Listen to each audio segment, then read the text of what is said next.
সর্বপ্রথমে মহান ঈশ্বরকে ধন্যবাদ দিই এবং সকলকে একটিবার প্রভু যিশু নামেতে শুভেচ্ছা জানাই। সকলকে জয় যিশু।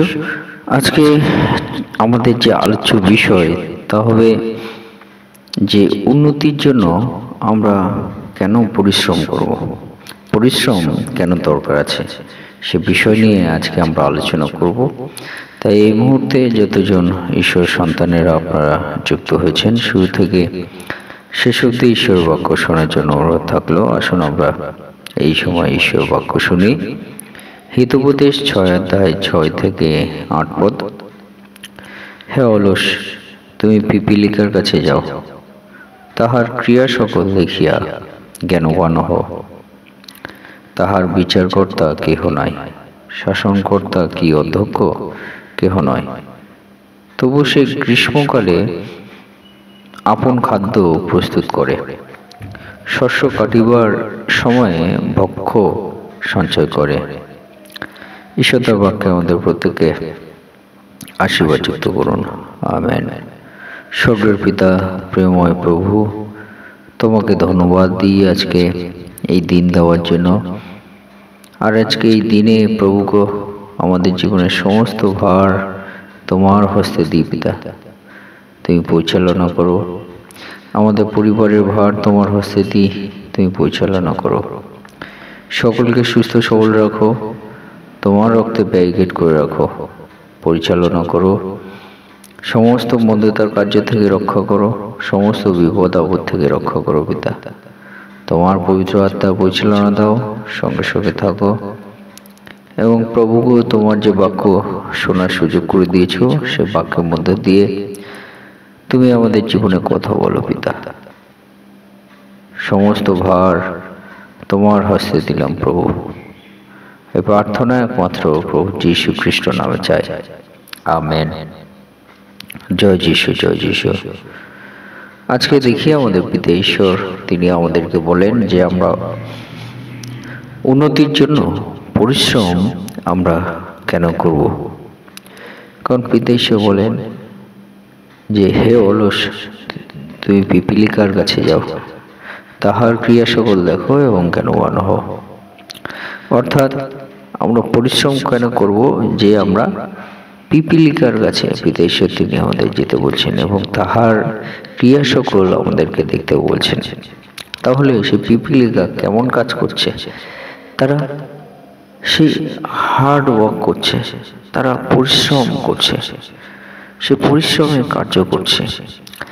পিপীলিকা অর্থাৎ সেই পিঁপড়ে, তারা কি পরিশ্রমের কার্য করছে, আর সেই পরিশ্রমের মধ্যে দিয়ে তাদের জীবনে তারা উন্নতি পাচ্ছে।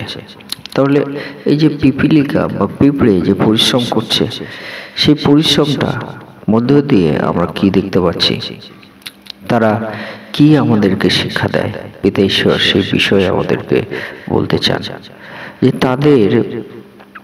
তাদের ভবিষ্যতের জন্য তারা তাদের খাবারকে একত্র করছে, জমাচ্ছে, জমিয়ে রাখছে। পিতা ঈশ্বর তিনি আমাদেরকে এর মধ্য দিয়ে কি বলতে চান, যে তারা নিজেদের ভবিষ্যতের জন্য প্রস্তুতি নিচ্ছে, নিজেদের ভবিষ্যতের জন্য প্রস্তুতি নিচ্ছে এই পরিশ্রমের মধ্য দিয়ে। তাই উন্নতির জন্য আমাদেরকে পরিশ্রম করতে হবে। কেন? ভবিষ্যতের কার্যের জন্য। পিতা ঈশ্বর সেই বিষয়ে আমাদেরকে বলছেন। এবং 2 নম্বর যদি আমরা দেখি, পিতা ঈশ্বর তিনি আমাদেরকে বলছেন যে পরিশ্রম করো। কেন? এই পরিশ্রম করে আমরা কি আমরা শিক্ষা পাই? হ্যাঁ, পিতা ঈশ্বর এই পরিশ্রমের মধ্য দিয়ে, পিপীলিকার যে পরিশ্রম সে মধ্য দিয়ে কি আমাদেরকে শিক্ষা দেন, তা হলো ঐক্য। পিঁপড়ে তারা একত্রভাবে তারা সেই কাজটি করছে, পরিশ্রম তারা করছে, এর মধ্যে দিয়ে তারা ঐক্য বিষয় আমাদেরকে শিক্ষা দেয়। সেদিকভাবে পিতা ঈশ্বর তিনি আমাদেরকে এই পরিশ্রমের মধ্যে দিয়ে একটা ঐক্য, একতা বিষয় আমাদের জীবনে তিনি দেখতে চান। এবং পিপীলিকা পরিশ্রম করছে, তার মধ্যে দিয়ে কি করছে? সহযোগিতা করছে একে অপরকে। পিতা ঈশ্বর তিনি চান যেন আমরা এই পরিশ্রম করার মধ্যে দিয়ে একে অপরের সহযোগিতা আমরা করি, একে অপরকে আমরা সাহায্য করি, সে বিষয় পিতা ঈশ্বর তিনি আমাদের বলতে চান। সেটিভাবে আমাদেরকে সেরকম পরিশ্রমী আমাদের হতে হবে। পিতা ঈশ্বর সে বিষয়ে আমাদেরকে শিক্ষা দেন।